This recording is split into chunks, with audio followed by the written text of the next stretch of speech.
Jai Shri Krishna. So today is Monday again, and moon is in Ardra Nakshatra, which is Nakshatra of Shiva, but in a way Rudra, right? But it's associated with Rahu. So we have our Rahu's Ardra, Swati, and Satabhisha. And moon is in Mercury house today, and as we speak, is getting closely in conjunct with Mercury. Soon it's getting there, yeah. And but moon is in Mithuna Rashi, Gemini.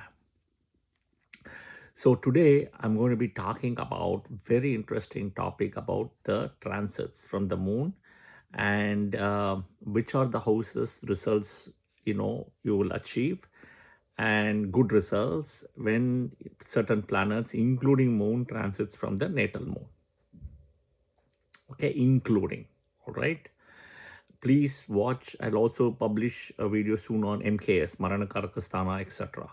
But please watch this video so that you will know which transits are favorable.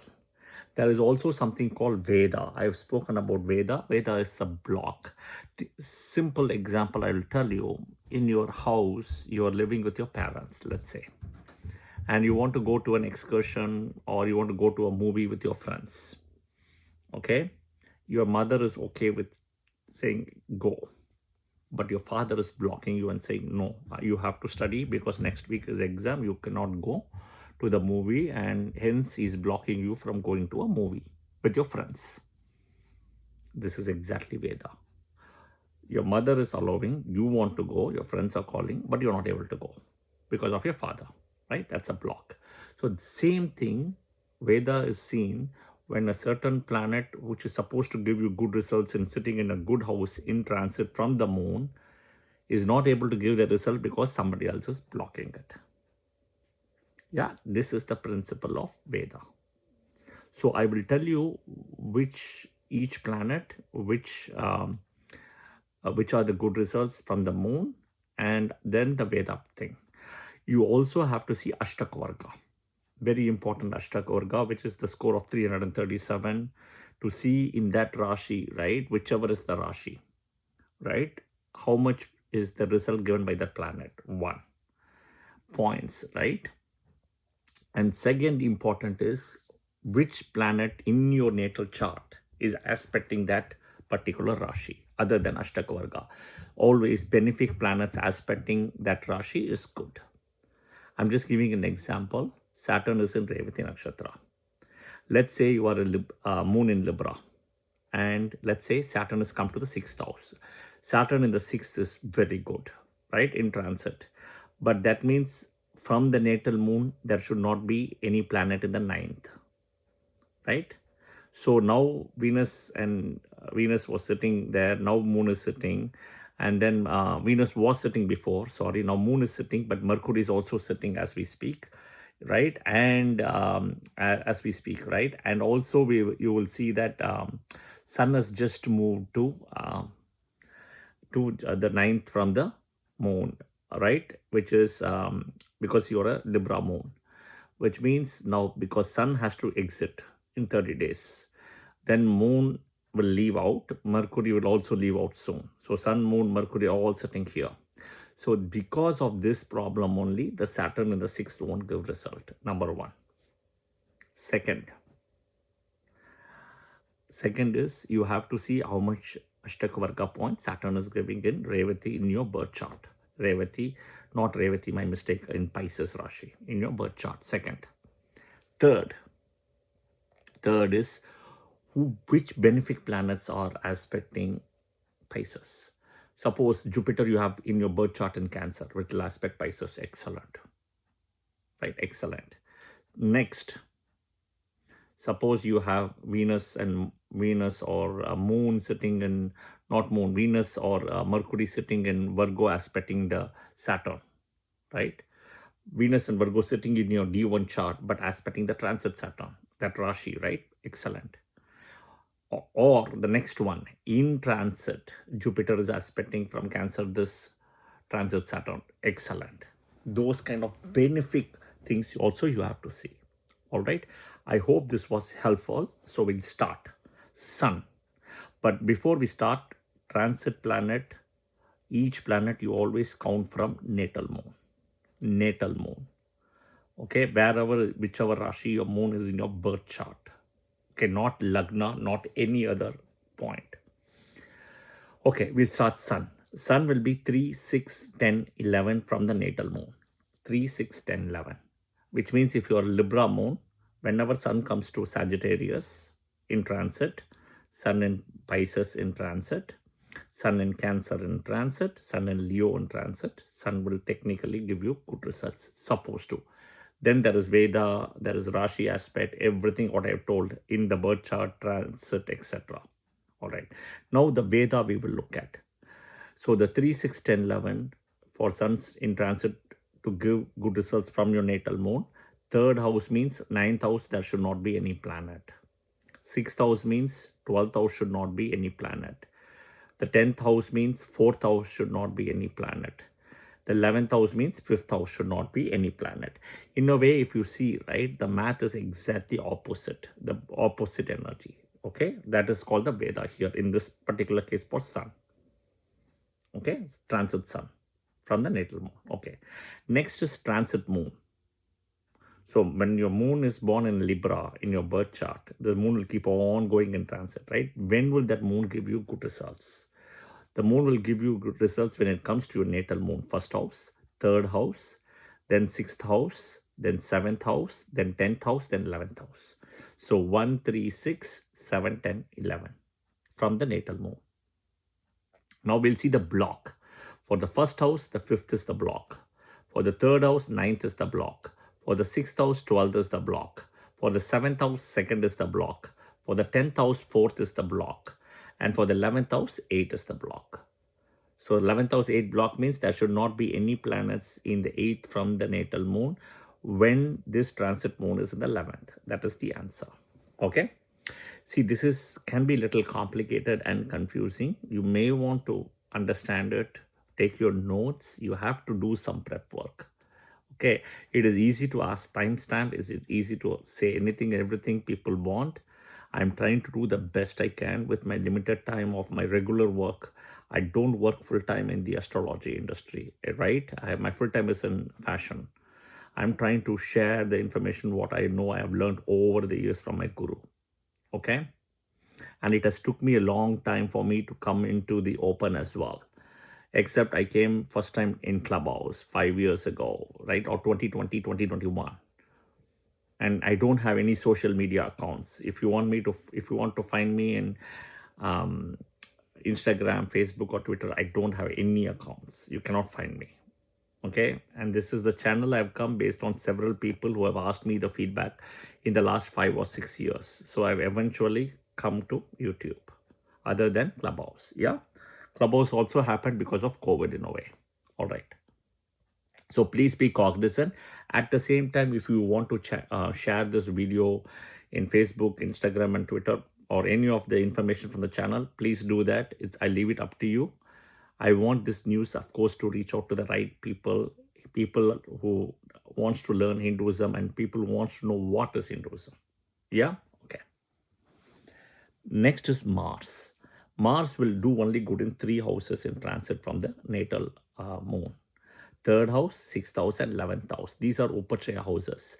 So what is common between Mars, Saturn, Rahu, Ketu in transit is they only do well in 4 houses. 3 houses. Sun will do well in 4 houses. They will do only in 3 houses. These 4 planets, Mars, Saturn, Rahu, Ketu. Mars will do well in 3, 6, and 11 from the natal moon. Upachaya houses again.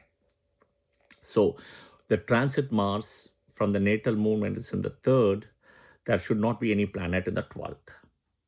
When it's in the 6th, there should not be any planet in the 9th. When it's 11th, there should not be any planet in the 5th. Okay? All right. Next is Mercury. Okay? Mercury. So Mercury is very interesting and important as like moon, it will do very well in 6 houses like moon in transit, right? It's very similar but different houses, not the same houses as moon. So Mercury will do very good in 2nd, 4th, 6th, 8th, 10th, 11th from the natal moon. Okay. 6 houses it will do like moon transit from the moon itself, 6 houses, but they're different houses.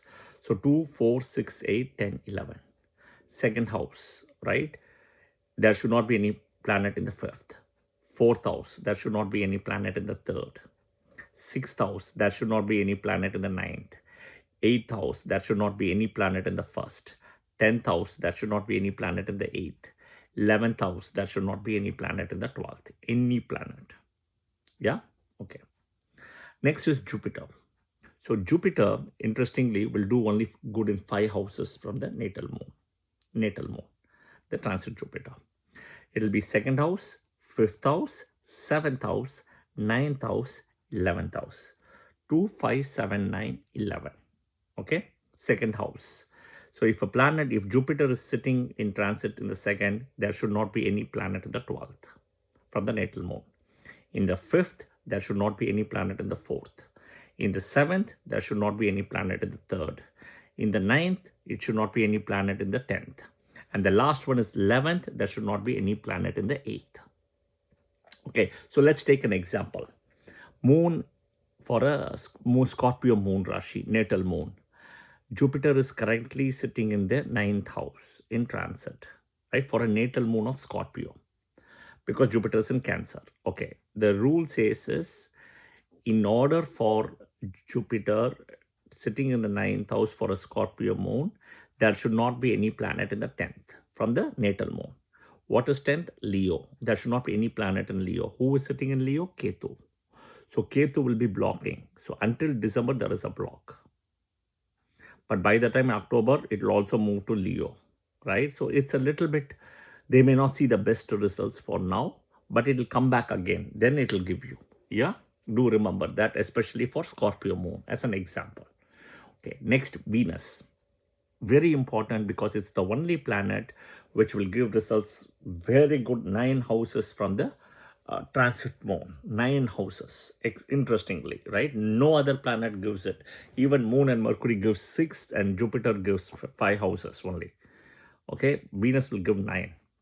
So Venus, first house from the natal moon, second house from the natal moon, third house from the natal moon, fourth house from the natal moon, fifth house from the natal moon, not 6th, not 7th, then 8th house from the natal moon, 9th house from the natal moon, not 10th from the natal moon, 11th and 12th, yes. So Venus won't give you good results from the 6th, 7th and 10th from the natal moon, 3 houses. The rest 9 houses is going to give you good results, right?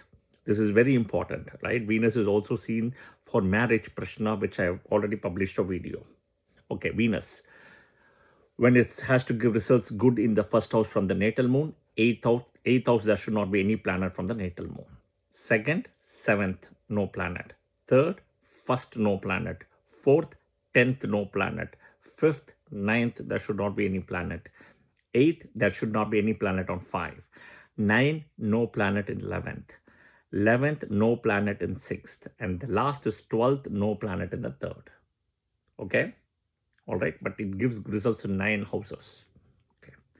Next, we comes to Saturn, Rahu, Ketu. Same pattern as Mars. They will only give results in good in 3 houses, Upachaya houses, the 3, 6, 11 from the natal moon, Saturn. There is a misconception. People think that